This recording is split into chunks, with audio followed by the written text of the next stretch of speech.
Bu videonu axıra qədər izləyin. İnanıram ki, hər birinizə çox faydalı olacaq. Deməli, bir neçə gün öncə Mingəçevirdən 2 video paylaşmışdım və orada bulvardakı qiymətlərlə bağlı iradımı bildirmişdim ki, çox bahadır. Kasıb təbəqə həmin o qiymətlərdən yararlana bilmir. Yəni, neçə-neçə kasıb ata-ana uşağını ağlada-ağlada evə aparır. Oradakı o atraksiyonlar və s. çox bahadır. Və buradan şəxsən təşəkkür edirəm Mingəçevirin icra başçısı İlham müəllimə. Heç bir şəxsi tanışlığım yoxdur. Yəqin ki, bundan sonra da olmayacaq. Yəni, kiminsə ağlına nə gəlirsə, yəni bunları qoyuruq bir kənara, insani yanaşaq məsələyə və qarşıma videolar çıxdı. Bilmirəm, mənim videomdan sonra olub, əvvəl olub, amma şəhər təsərrüfatının rəhbər şəxslərini toplayıb bir araya və müəyyən tənqidi fikirlər də var. Ondan sonra bulvarda da müəyyən, belə deyək də, o qiymətlərlə bağlı tədbirlər görülüb və mənə insanlar təşəkkür eləyənlər də var. Bəziləri yazır, kiminsə çörəyinə bais oldun, amma bir şey deyim ki, əgər 1 manatlıq bir şeyin üstə 1 manat qoyub satırsansa, bu çörək qazanmaqdır. Amma 1 manatlıq bir şeyi 5 manata deyirsənsə, artıq bu çörək zavoduna sahib olmaq üçündür ki, mən də ona imkan verə bilmərəm. Ona görə yox ki, belə deyək də, insanların maddi durumu yaxşı ola bilməz, daha çox qazana bilməzlər. Amma əgər o qazanc hansısa bir kasıb kişinin uşağının yanında boynu bükük qoyursa, bu artıq yol verilməzdir. Və buradan da təşəkkürümü bildirirəm.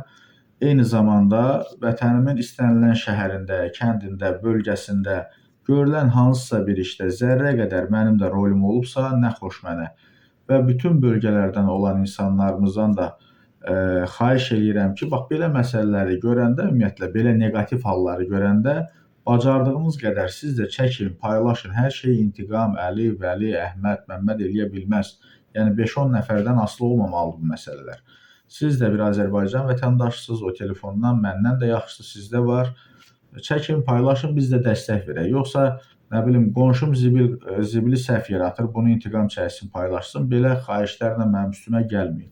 Dediyim kimi, o telefonlardan sizdə də var. Və nəticə olaraq, bu həm də bir daha onu göstərir ki, istənilən məmur, istənilən icra başçısı, ümumiyyətlə, hansısa bir şəhərə, bölgəyə rəhbərlik edən şəxs sosial mediada bizim paylaşdıqlarımızdan xəbərdardır. Yetər ki, insanlığı çatıb o iradlara, o tənqidlərə adekvat yanaşmalıdır ki, İlham müəllim də Mingəçevirin icra başçısı bu mövzuda bizim səsimizi eşitdi və oradan aldığımız onlarla insanın təşəkkürü, onlarla insanın sağolundan təbii ki, ona da pay düşür. Faydası olmaq məsələsinə gəlincə, bəli, hörmətli izləyici. Yəni, bu, həm də ona görə bu video faydalıdır ki, sənə də yolunu göstərdim ki, belə deyək də, hansısa ətrafında bir negativ bir hal görəndə, onun mübarizəsini təkcə intiqama həvalə eləmə. Özün də çək, paylaş, ondan sonra ictimailəşdir ki, amma da təhqirlə, söyüşlə yox da, normal qaydada. Məsələn, mən o videoda İlham müəllimdən xahiş eləmişdim ki, bir dəfə nəvəsi ilə